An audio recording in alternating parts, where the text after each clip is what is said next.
বৃহস্পতিবার সকাল সকাল উঠে হয়ে গেছে আজকে মা লক্ষ্মীর পুজো। মা লক্ষ্মীর আহ্বান করে নিয়েছি সকাল সকাল উঠে। এই যে বাবা লোকনাথ, মা লক্ষ্মী, আর এখানে আছে আমার গুরুদেব।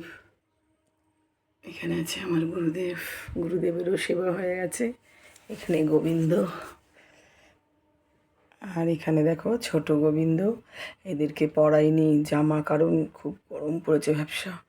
এখানেও আছে এই যে জগন্নাথ, এই দেখো।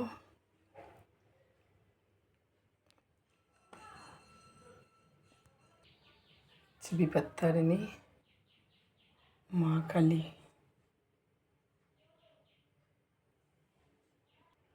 সবাইয়ের সেবা দিয়ে দিয়েছি।